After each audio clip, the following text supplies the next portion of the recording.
Hey Ross World, my money makes money.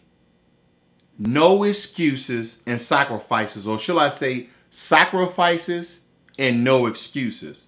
Far too long you have been giving yourself excuses. I grew up poor. I don't make that much. I'm not going to live that long. Okay? These are stupid excuses not to make more money. Oh man, my life expectancy is short because I'm black. Get out of that mindset. If you're a positive person, positive things are going to happen to you. Okay? Yeah, I can't help racial disparity. I can't help that they're trying to make us assimilate. I can't help these things. But what I can help with is trying to get your mind right on this money. Today, a friend of mine told me, he said, man, you always talking about money. I was like, hell yeah. Money is a living, breathing thing. If you don't nurture it, if you don't take care of it, it will die. Okay? Because I'm tired of our people, black and brown people, not understanding and scared to talk about money. Because guess what? When we grew up, we didn't talk about money. We avoided talk about money. Just like I told him today. You know what we talk about? We talk about spending fucking money. Excuse my English, okay? But I'm not pissed off. I'm not upset. I'm just excited, okay? Because I'm tired of the excuses and I'm tired of you not willing to make sacrifices. Now, I'm going to release a video to tell you the difference between a will and a trust. And let me just knock out a little tidbit here about the trust thing. You don't need to be filthy rich to make a trust. And just in case you want to do your own research, look up KISS Trust. That's K-I-S-S Trust. For normal middle-class Americans, you can afford a trust. It's like a gallon, it's like filling up your tank of gas. That's how much it costs, okay? So I'm basically tired of people giving me excuses why they can't invest. But I see you at the bar, dog, okay? I see you at the club. Okay, and some people, they go to the club. Oh, I will always wear something fresh. Then don't go to the club. Give me that $100 and let me invest that for you. And no, not me as an investor, but let me try to put you inside of a market, you know, inside of an index fund, inside of a mutual fund, inside of the ETF to get your money to start rolling. So when you look back and you're 60, you say, man, that was a good idea. I'm glad he told me to do that because I wouldn't have done it on my own. Okay, some people need to be told. Some people need to be nudged.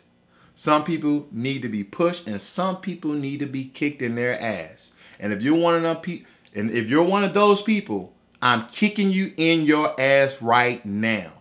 I am tired of being broke. And you should be tired of being broke as well, okay? I talked to a friend of mine, Jesse, white guy. He just started investing 2.5 months, and I looked at, you know, his account. I said, dog, you dropped $1,000, $2,000 inside of Robinhood? He was like, yeah, I'm investing in this stock, I'm investing in this stock. He's aggressively doing it. He just had money just saving it.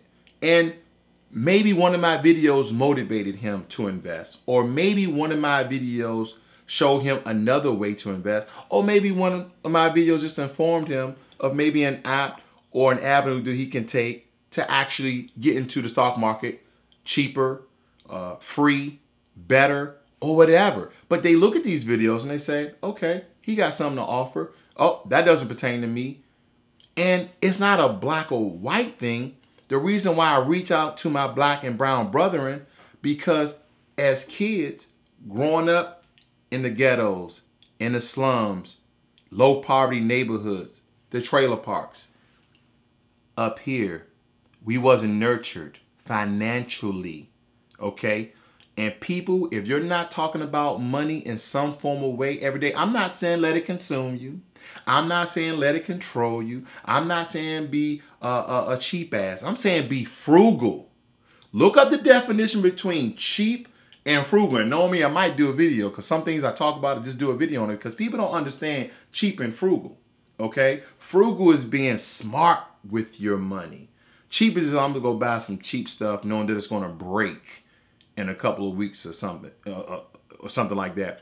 But being frugal is buying a solid product on sale or clearance. That's kind of it, but you can get into more details. But you get what I'm getting at, people. I'm just tired of the freaking excuses. Don't make excuses. Make sacrifices. Make sacrifices, okay? And then sacrifices become trend. And then you can be a trendsetter. Whether it be for your little microcosm, your little community, your neighborhood, your house, your apartment, whatever it may be. You have to cut back to push towards your retirement. And some people, like I said before, I'm not going to live that long. Okay, you're not going to live that long. Do you have family that you love? Do you have friends that you love? Then make a will. Make a trust, okay? And the reason why I like to lean towards a trust more than a will, because a will has to go through what they call probate, okay? And I know I'm talking all over the place here. This is a general discussion, me and you. A probate is basically that will has to go through court, and that will may get caught up in court, and it will stack up court fees, and they'll take away from that will whatever those assets are. Whereas though with a trust, it's a whole different process, because once you put it into a trust, you no longer own it. And as like I said, a KISS trust, we can actually afford as middle class Americans. And you can put in a trust, you can put your stocks, your mutual funds, your house, all those things inside of a trust. All right, I'm off it. But anyway, the point I'm getting to, far too long, people say, well, I'm going to save up all this money. I'm investing all this money. I'm not going to be there to enjoy it. Do you have kids? Do you have parents? Do you have friends? Do you have loved ones? Put them in that trust. Put them on your life insurance. Leave money for them to build money, okay? Stop being selfish, okay? Do you have any charities? Leave the money to the charities if you don't like nobody in your family. Okay, leave it to a noble cause that's going to help whatever you like. And so I hear people talking about all these excuses, and somebody gave me a story a week ago. They were talking about how they went to business with their family, and they was devastated because their family cheated them out of money. And the first thing I said was this: did you have a contract? Did you have a legalized letter? Why didn't you have those things? And I didn't really want to beat them up about it, because some people know I can try to beat people up, but I try not to. I just like to ask these questions. And this is why I ask this. When you go into business with your family, make sure you have a contract. Make sure you have a legalized agreement and notarized, okay? Get that stamp of saying this is a legal document. Why? It's not a matter of trust with your family. It's a matter of understanding, okay? Because let's take, for instance, say, hey, man, at this point in time, you said that we sold these positions or we did this or whatever the case may be, you was going to give me $1,000. Like, no, I told you I was going to give you $500. Nah, man, you said 1,000. Grandma, mother, father. Hey, mom, didn't he say he's going to give me $1,000? The reason why you will have a contract, the reason why you will have a legalized letter is to kill all confusion. It's an understanding. Hey man, after we did this, plain and simple, he's gonna give me $1,000. Now, mom, can you verify that? That's up before we take this to legality. That's why. Okay? And I just want to hit on that because it really hurt my heart. I hate when family get in business and they cheat themselves or they don't have a really good understanding. Make sure it's in the contract or legalized letter. That way you don't have those issues, whatever, big or small. And it's another thing. Stop loaning all your money to your family. Oh, I need this amount of money. Stop loaning money to your family. And this is the thing. What if they really need it and they're a really good person and they're really going to pay you back? I got two options for you. Two options. First option, okay? First option is don't just give them the money, have them to work for the money. Maybe you have your own business. Maybe you need stuff done around the house. Whatever the case may be, have them to work for it, then you give it to them, okay? But then you teach them financial management, whatever you know. You don't have to know a lot, whatever you know. Okay, or tell them, hey, come look at Ross World. He gives out financial advice for free. He gives out this for free. Come in my channel and watch it so they can get built up on things, okay? How to balance their money. Or whatever case, whatever you teach them about financial responsibility. Second option, I'm going back to the legalized letter. On this day, at this time, in this place, I am loaning, okay, at 0 interest, your cousin, their full name, the amount that you're owing them, and then the way they repay you. Would it be installments or increments or monthly payments or whatever, and that it will be paid at this point in time, whatever they say agree to, because maybe they're waiting for a check or maybe they're waiting for whatever, and you legalize that. Some people say, well, I'm gonna loan $20. You want your $20 back? Then do it. Now, when it comes to family, sometimes I just, my family really don't ask me for money, but depending on the amount, just give it to them. Just give them $20. And I'm gonna tell you, you just did charity. You just did a charity donation, okay? Just give them $20, $40. But they're asking for $100, $200, and you want to see your money back, have them work for it, have them work their ass off for it, right? Or do a legalized letter so you get your money back. You say, well, how would I have them to work for it? Okay, what's minimum wage in your state? That's what you do. Okay, minimum wage is $10 in my state. Okay, not my state. I'm just saying, just for an example, minimum wage is $10. So you say, okay, well, I need you to cut the grass, pull the weeds, vacuum the living room, and just keep giving them tasks. Paint the garage, fix the ceiling, tar the roof. I don't know, okay? Make them work for that money. If they want $100, guess what? Hey, you did 4 hours of work today. Here's $40. You want the other 60? Come back tomorrow. Wash your dishes. Hey, have them work for that money. Okay? They either work for the money, so once all the work is done, they got their money. They don't have to worry about dealing with you, and you don't have to worry about getting your money back. You feel good. You gave them some skills, and while they was doing all these tasks, you gave them some advice, so on and so forth. Don't just give away your money to your family because they family and they need it. Make them work for it, okay? And if you want it back, put it in paper, okay? It's not about trust. It's about understanding. I grew up poor. I grew up with my mom and everybody around me on welfare. And I told myself, I said, I do not want to depend on the government to feed me. When I mean the government, I mean welfare. Okay, my mother died when I was 12. I lived with my aunt. Unfortunately, my aunt just recently passed. Bless her heart.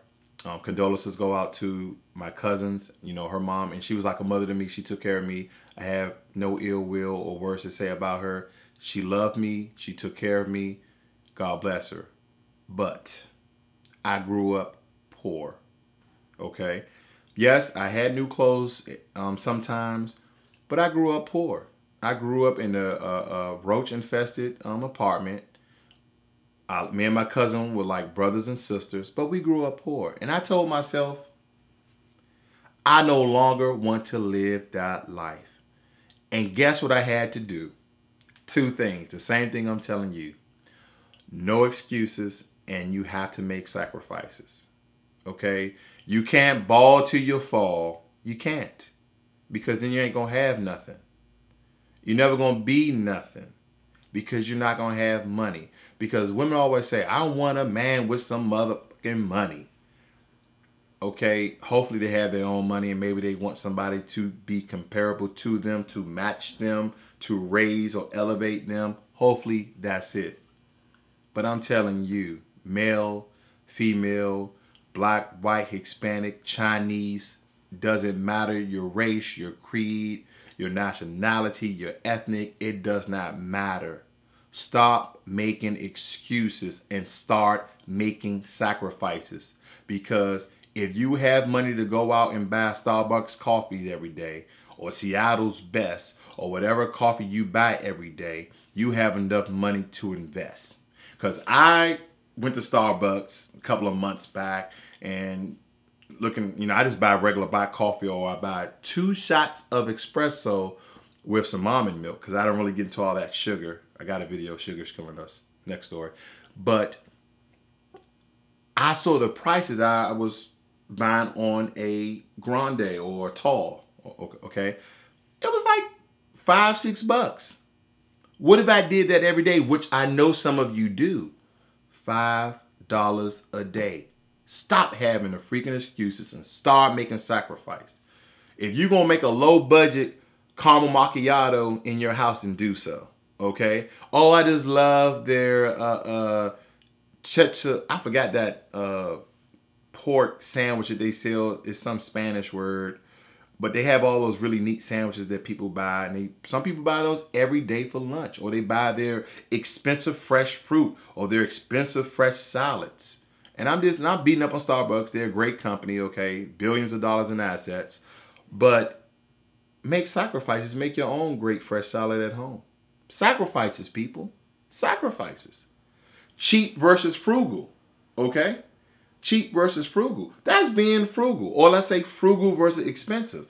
Frugal is making it at home. Expensive is buying it there. Okay? Frugal is going to Safeway, going to Giant, going to Food Line, going to Kroger. Expensive is going to Starbucks and buying it. Going to Quiznos and buy it. Going to Subway and buy it. Frugal versus expensive. It's very simple, okay? It's very, very simple. And there's so many things you can do in your life to cut back and still have the same amenities in life, but you're not willing to do so because you're like, oh, I want to live right now. Lord forbid you live to be 60. Lord forbid you go through some trials and tribulations in life and live to be 70. And you're looking over your shoulder trying to figure out where the next dollar is going to come from.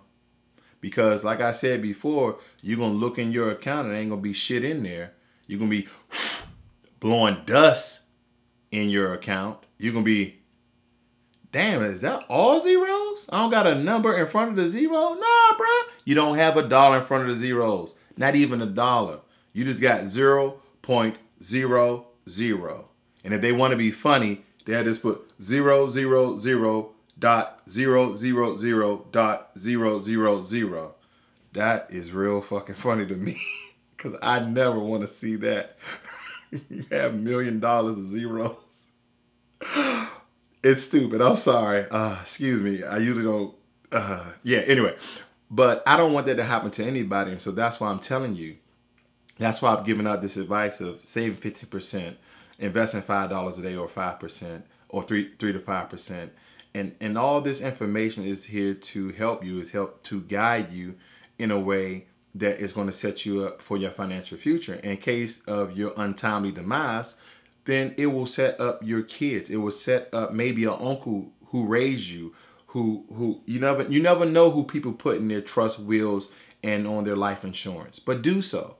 Set somebody else up for success. And that's how you establish, create, and maintain wealth within your family. Because when these people, these millionaires or these thousandaires and these trillionaires, there's no trillionaires, billionaires and millionaires make all this money and they establish trust, they establish wills, they establish life insurance, and they put these people on it, guess who it usually is? It's people in their family. Nephews and cousins and aunts and uncles, and they spread it all throughout their family, okay? And then, if they don't like nobody in their family, they give it to their favorite charity, okay? So, that is exactly what you should do, okay? What is a good idea to do. So, here it is. Right now, let's say you have $50,000, you'll have $100,000, and maybe you don't have kids, but you have this niece or this nephew you absolutely adore and you love. They're so great to you. Then invest in them. Invest into their college future. Because with these trusts, you can actually dictate where you want the money to go to. This money is for their education. This money is for them to build a business, to be an entrepreneur. It doesn't matter. Just stop making excuses and start making sacrifices. Stop making excuses and start making sacrifices. Okay? This shirt is Aeropostale. And if anybody ever been to Aeropostale, they always got sales. I think this shirt was like $10. It's a nice shirt, little collar shirt. I mean, I go across the hallway in the mall. Guess what they selling? Hollister and Abercrombie. This shirt is $50. The emblem just changed. But Abercrombie and Hollister, they get their cotton from Italy. I'm just kidding. I don't know where they get their damn cotton from. Because they built their brand and they can put the price on it, okay? Same cotton, different emblem, nice shirt. Who cares, okay? Some people get into names. Get out of name brands. This look good, okay? A tailor-made Prada shirt, $1,000. A tailor-made Men's Warehouse shirt, $60. You make the choice, man. I'm just giving you examples so you get out the mind frame of being expensive and be frugal. So when somebody say, oh man, yeah, you cheap, man. No. I'm frugal. And educate them on what frugal is. It's not just being cheap, buying the lowest grade item possible. Like, no, this is a good product. It's on sale. It's on clearance. This is the time to buy. Buy your winter clothes in the summer and your summer clothes in the winter, and you'll understand what I'm talking about. They be trying to get stuff out of there. You know, I went to the Tommy Hilfiger, which I really don't buy Tommy Hilfiger. These was years ago, but this is just for example. Down in Oregon, which is tax-free. If you live near the West Coast, go to Oregon, tax-free. And I looked on the clearance rack. It was a $100 sweater, I think, for $25. This is what I'm talking about. Buying nice clothes. Frugal, not expensive. I'm not teaching you anything that you don't already know. The only thing I'm doing is smacking you in your face and kicking your ass because some of you need it. Because some of you people see name brands and you just go buck wild, okay? I see discounts, sales, and clearances, and I just go, hey, that's what I do. It's a party. It's a party. It's a party and everybody's coming. Okay, so understand what I mean by no excuses and sacrifice. Now, I didn't talk a hole in your head. I'm pretty much done here. Hopefully this has helped someone to get off their asses and invest and save and help somebody out. Okay? This is Ross World. My money makes money.